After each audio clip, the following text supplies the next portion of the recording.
नमस्कार, आपका स्वागत है थिंक 360 पर। मेरा नाम है लोकेंद्र किलानौत। शरद पवार यानी कि हिंदुस्तान की सियासत का एक ऐसा नाम जिसके आगे सियासत के अच्छे अच्छे धुरंधरों ने पानी भरा है। लेकिन अब कुछ ऐसा हुआ है कि शरद पवार अपने ही भतीजे अजीत पवार के सामने गच्चा खा गए हैं। खैर, अजीत पवार भतीजे भी तो उन शरद पवार के ही हैं जिन्होंने 1978 में बसंत दादा पाटिल से बगावत कर न केवल उनका तख्त हिला दिया बल्कि खुद महाराष्ट्र के सबसे कम उम्र के मुख्यमंत्री बन बैठे थे। इतिहास अपने आप को कभी न कभी तो दोहराता ही है। बगावत से शरद पवार का पुराना नाता है। कभी उन्होंने खुद बगावत की, कभी उनके खिलाफ बगावत हुई। आज ऐसी ही बगावत के एक किस्से का जिक्र करेंगे जब बगावत के चलते शरद पवार ने एनसीपी का गठन कर दिया था। एनसीपी का गठन भले बाद में हुआ, लेकिन उसकी भूमिका बनना 1996 से शुरू हो जाती है, जब शरद पवार बारामती से लोकसभा के लिए चुने जाते हैं और दिल्ली में त्रिशंकु सरकार बनती है। नरसिम्हा राव को कांग्रेस की हार के कारण अध्यक्ष पद से इस्तीफा देना पड़ता है और कांग्रेस के अगले अध्यक्ष बनते हैं सीताराम केसरी। उसी बीच अटल बिहारी वाजपेयी की 13 दिन वाली सरकार गिर जाती है और अगले प्रधानमंत्री बनते हैं HD देवेगौड़ा, जिन्हें प्रधानमंत्री बनाने में सीताराम केसरी ने बड़ी भूमिका निभाई थी। शरद पवार अपनी किताब में लिखते हैं कि सीताराम केसरी खुद चाहते थे कि देवेगौड़ा ज्यादा दिन तक प्रधानमंत्री ना रहें, क्योंकि केसरी की खुद की महत्वाकांक्षाएं प्रधानमंत्री पद के लिए बहुत ज्यादा थी।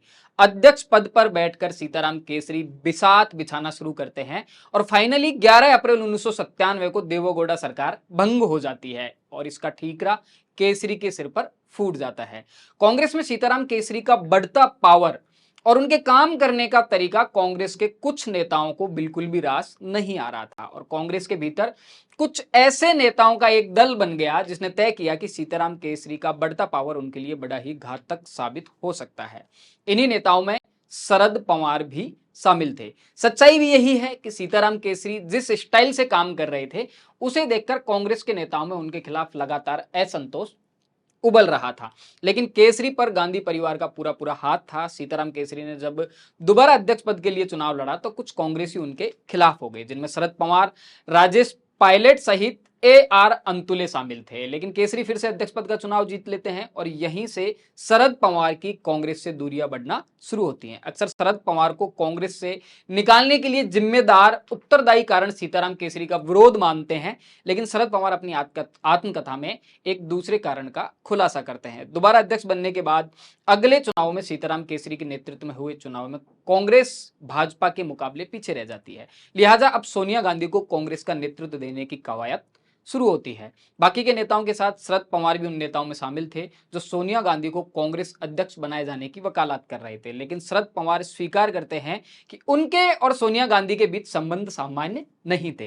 पहला कारण यह था कि राजीव गांधी खुद शरद पवार को पसंद नहीं करते थे और दूसरा कारण यह है कि बसंत दादा पाटिल की सरकार के खिलाफ विद्रोह कर इंदिरा गांधी को पटकनी देते हुए शरद पवार ने महाराष्ट्र में PDF की सरकार का गठन करवाया था।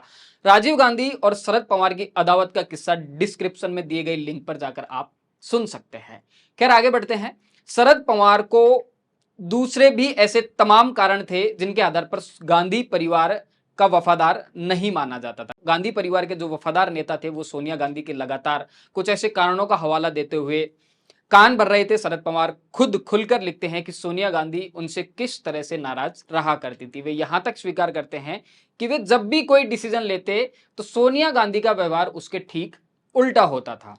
बहरहाल, तभी एक दूसरा वाकया भी होता है जो सोनिया गांधी और शरद पवार के रिश्तों में खटास पैदा कर देता है। सोनिया गांधी को कांग्रेस अध्यक्ष बनाने की कवायद के बीच कांग्रेस अपने नियमों में संशोधन कर देती है और सोनिया गांधी को CPP का अध्यक्ष बनाया जाता है। CPP अध्यक्ष बनने के लिए लोकसभा या फिर राज्यसभा का सदस्य होना जरूरी था, लेकिन सोनिया गांधी को CPP का अध्यक्ष बनाने के लिए इस तरह के नियमों को ताक पर रख दिया जाता है और संशोधन कर दिया जाता है। शरद पवार को यह बात नागवार गुजरी, क्योंकि पवार खुद CPP के अध्यक्ष बनना चाहते हैं।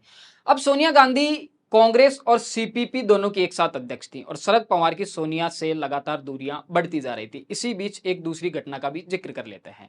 17 अप्रैल को संसद में अटल बिहारी वाजपेयी की सरकार एक वोट से गिर जाती है और 21 अप्रैल को सोनिया गांधी राष्ट्रपति से मिलकर समर्थन का दावा करती हैं कि उनके पास में सरकार बनाने लायक बहुमत है। शरद पवार थोड़े दुखी मन से लिखते हैं कि उस वक्त लोकसभा में पार्टी के नेता वे थे, लेकिन राष्ट्रपति के पास जाने से पहले सोनिया गांधी ने उनसे सलाह लेना भी उचित नहीं समझा।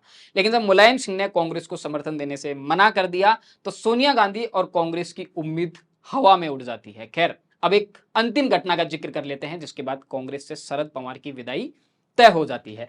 13वें लोकसभा चुनावों के लिए भूमिका तैयार हो रही थी और कांग्रेस इस असमंजस में थी कि चुनाव किसके नेतृत्व में लड़ा जाए, क्योंकि भाजपा सोनिया गांधी के विदेशी मूल के मुद्दे को उछाल चुकी थी। तभी 15 मई 1999 को सोनिया गांधी ने कांग्रेस वर्किंग कमेटी की एक मीटिंग बुलाई। इस मीटिंग में सोनिया गांधी ने सीडब्ल्यूसी के सदस्यों से स्पष्ट विचार रखने को कहा कि मेरा जन्म भारत से बाहर हुआ है, यदि इस विषय को चुनाव में मुद्दा बनाया जाए, मुद्दे के रूप में उठाया जाए तो इसका क्या असर होगा। अर्जुन सिंह, गुलाब नबी आजाद, अंबिका सोनी और AK एंटोनी जैसे नेताओं ने तो ठीक वैसी ही हामी भर जैसी सोनिया गांधी को चाहिए थी, लेकिन पीए संगमा ने बोलकर दूसरा खेल कर दिया और पीए संगमा का समर्थन करने वालों में तारिक अनवर और शरद पवार दोनों शामिल थे। पीए संगमा ने उस मीटिंग में थोड़ा तीखा बोलते हुए कांग्रेस को आगाह कर दिया कि सोनिया गांधी के विदेशी मूल का होने की पार्टी को भारी कीमत चुकानी पड़ेगी। इसके बाद सोनिया गांधी इस बात पर प्रतिक्रिया ना देते हुए कांग्रेस अध्यक्ष पद से इस्तीफा दे देती हैं। उसके बाद कांग्रेस में बड़ा बवाल हो जाता है, दिल्ली में प्रदर्शन होने लगते हैं और इस बात का ठीकरा फूटता है पीए संगमा, तारिक अनवर और शरद पवार पर। आनन फानन में ये तीनों नेता फिर सोनिया गांधी को एक पत्र लिखते हैं और पत्र में भी उसी बात को दोहरा देते हैं। तो कांग्रेस का सब्र तब तक जवाब दे जाता है और तुरंत सीडब्ल्यूसी की एक मीटिंग बुलाई जाती है।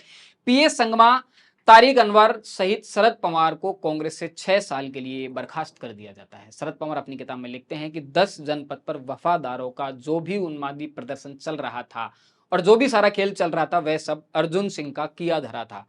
कांग्रेस से निकाल देने के बाद इन तीनों नेताओं ने तय किया कि कांग्रेस की मूल विचारधारा और संस्कृति को आगे बढ़ाने के लिए एक अलग से पार्टी का गठन किया जाए। 10 जून को मुंबई के सम्मुख खंड ऑडिटोरियम में विधिवत रूप से एनसीपी की घोषणा हुई। एनसीपी के चुनाव चिन्ह की भी एक रोचक कहानी है। शरद पवार पहले तो चाहते थे कि उन्हें चरखे वाला चिन्ह आवंटित कर दिया जाए, लेकिन वह चिन्ह पहले से ही कांग्रेस के नाम से आवंटित था। इसके बाद एनसीपी को एक घड़ी का चिन्ह आवंटित हुआ जिसमें 10:10 का समय दिखाया गया है, क्योंकि जिस ऑडिटोरियम में एनसीपी के नेताओं की जब मीटिंग शुरू हुई तो वह तारीख 10 जून की थी और घड़ी में 10:10 अंकित थे। इसी तरह के तमाम रोचक किस्सों को जानने समझने के लिए जुड़े रहिए थिंक 360 के साथ। धन्यवाद।